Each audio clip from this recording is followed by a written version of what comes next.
Hey team, happy Monday morning dad day. Back in the saddle here after what I think was another weird round of sickness or something. I don't know what's going on in our house. It's the gift that keeps on giving, but I think we're all good to go now. I'm actually trying something a little bit new here, as you can see if you are watching this. Decided I'm going to start recording these things a little bit just so we can have a little fun with it, and I can put this room here to use a little bit. So you might notice these shelves behind me.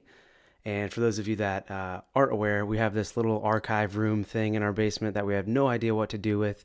And one of the ideas that Shannon had was to turn this into our little Disney memorabilia room, whatever, our Disney junk room.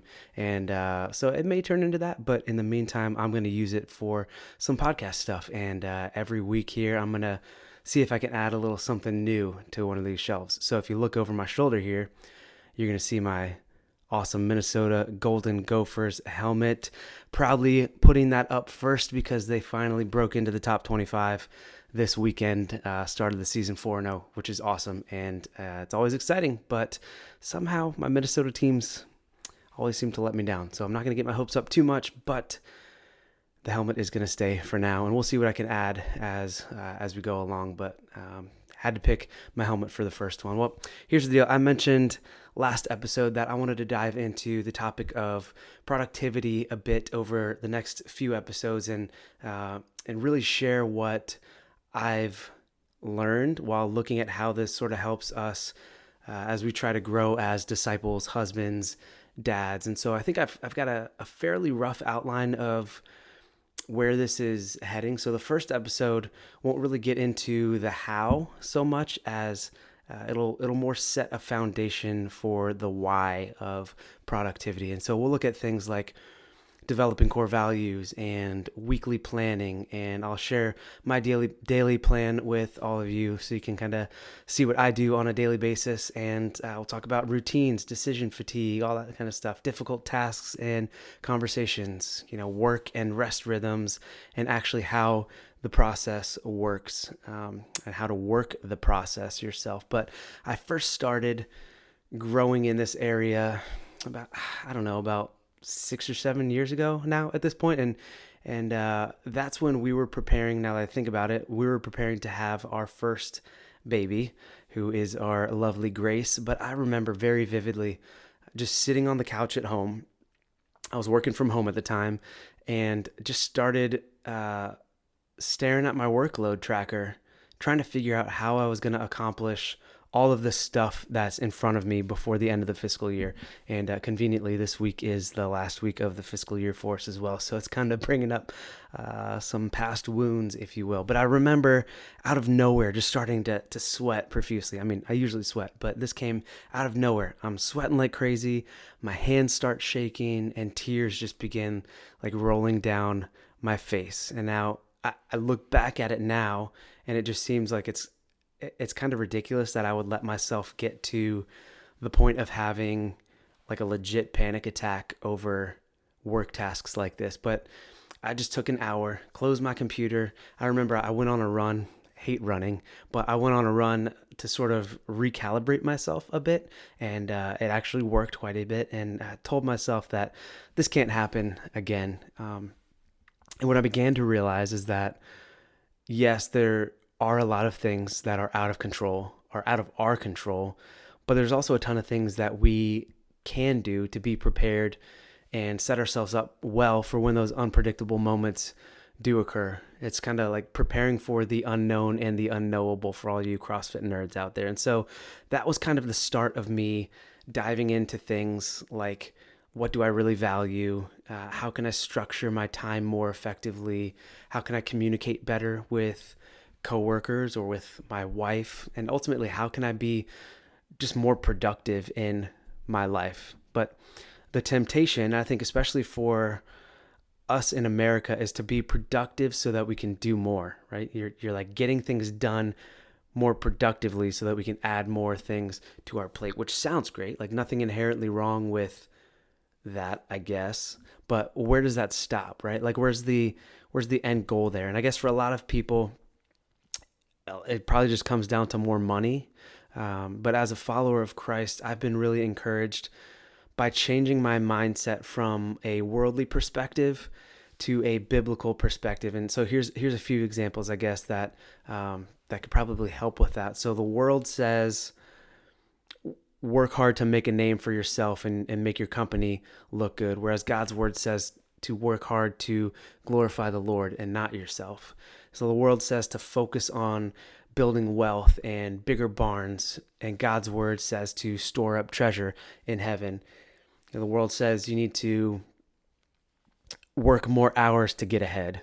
God's word shows us that we have a gift of rest that helps us to propel our work. And so all of these things the world encourages us with when it comes to being productive they're so clearly centered on me, my status, how it will best serve me. But we see in Colossians 3:23, it tells us, whatever you do, right, work heartily as for the Lord and not for men, knowing that from the Lord you will receive the inheritance as your reward.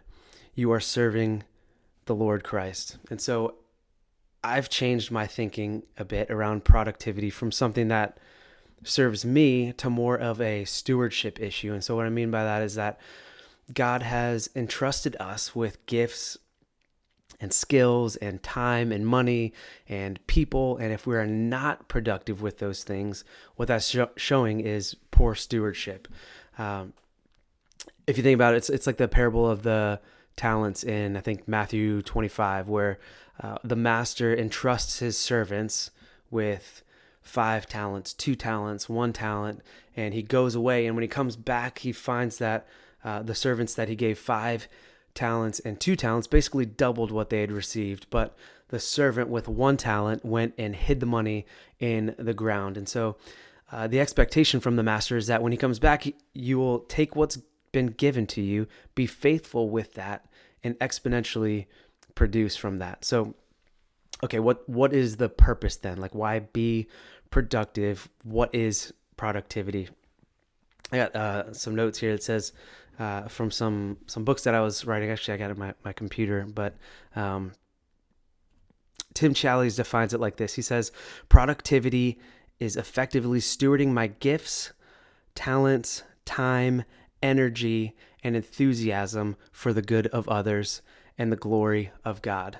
So productivity is effectively stewarding my gifts, talents, time, energy, and enthusiasm for the good of others and for the glory of God. So it's not just so that you can get more done, check off more boxes on your to-do list, add more things to that list, and just kind of continue that dreaded cycle, right? It's so that you can be more active in the work that God is doing and be a good steward of the gifts that he has given us. And as I'm recording this now, getting over the sickness, when I cough like that, I can't edit that crap out anymore. So I just got to leave it in, and you guys have to deal with it. But so sometimes we're productive, so we have some margin in our lives to have like an extended conversation, maybe with a neighbor outside. I've been able to meet my neighbors next door, and I have time where, you got some chatty neighbors and they're like wanting to tell you their life story, and you have the time to sit there, enjoy an extended conversation with a neighbor outside. Sometimes we're productive to allow us to focus on our wives when they're talking to us. That is a struggle for me. And my wife loves to have that time together where I'm just solely focused on her. I don't have a million other things running through my mind. I'm not trying to check things off my list. This isn't like another task on my to-do list, but we are productive to allow us to focus on our wives as well. Sometimes we're productive.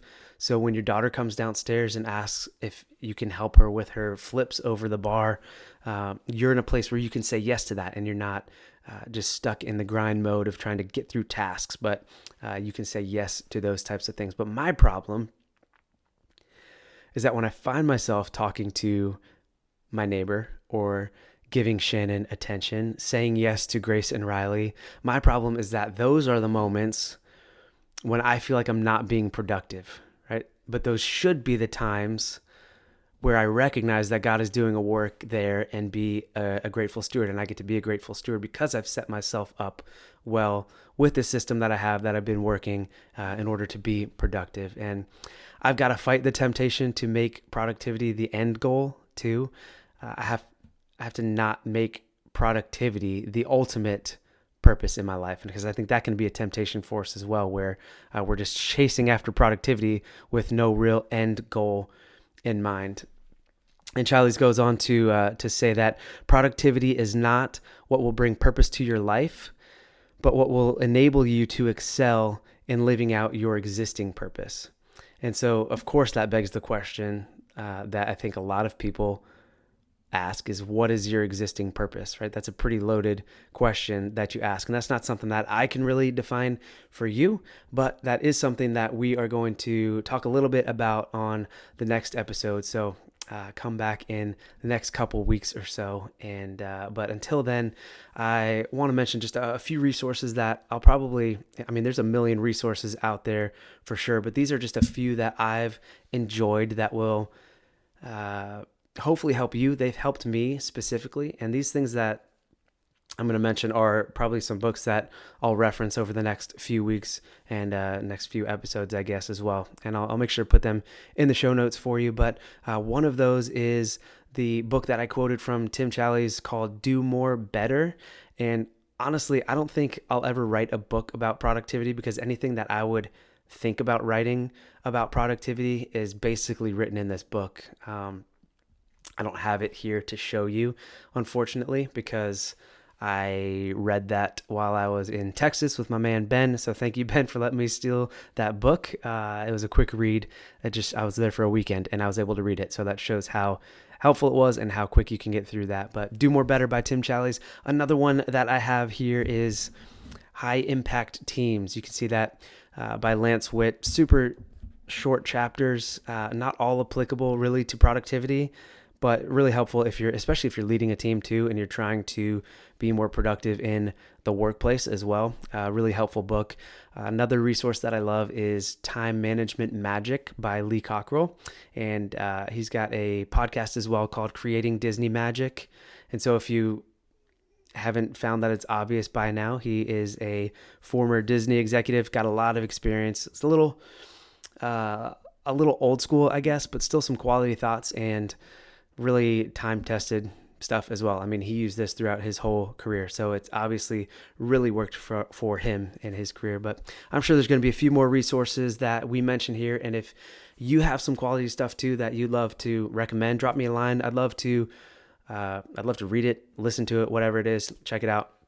But before we head out this morning, I got to share a dad fail with you, of course. I've got like a running list now of dad fails on my phone, it seems like, but these always happen. So as I mentioned, we've got that dreaded sickness in our house, probably just lovely junk that the girls have brought home from school. Honestly, my coworker, actually, when we were talking this past week, she referred to kids as germinators, which I completely agree with. That is a very perfect name for kids, especially as they go back to school. But anyway, Riley was struggling quite a bit with a runny nose last week, and she's great about wasting entire boxes of Kleenex by wiping her nose. And so I've been trying to help her quite a bit. Like, she hasn't really mastered the art of blowing your nose, and so I'm trying to help her so we're not going through a million tissues. So I went to go help her blow her nose, and she did this quick little like turn and run thing. I'm trying to do it on the camera and be able to talk in the microphone at the same time. But she tried to do this little turn and run deal and ended up running right into my fist. Had a fat lip, blood in her mouth, blood on my shirt. I think I was alone with Riley. Shannon was working or something, and we met up for lunch. And I show up with this blood all over my shirt, and Shannon's just like, "What in the world happened?" But of course, tears and screaming, which then only exacerbates her runny nose even more. It was a mess, like absolute disaster. But nothing a little bluey can't fix, I guess. So that's my dad fail of the week, giving my little daughter a nice fat lip by trying to blow her nose. Unfortunately, it doesn't always work out for you, but there you go. Just a quick answer to why we should strive to be productive. Obviously there's a lot wrapped up into this, and we'll try to break down some of that stuff over the next few weeks, starting with the next episode, which I think we're going to talk as I think through it real time here. I think the best thing to do would talk about developing core values. So that's something that we'll probably look at next time, and answering the question about living out our existing purpose. So I hope y'all have an awesome week. Let's try to view our productivity as a chance to be a good steward and not just the end goal. And until next time, let's go get those wins up.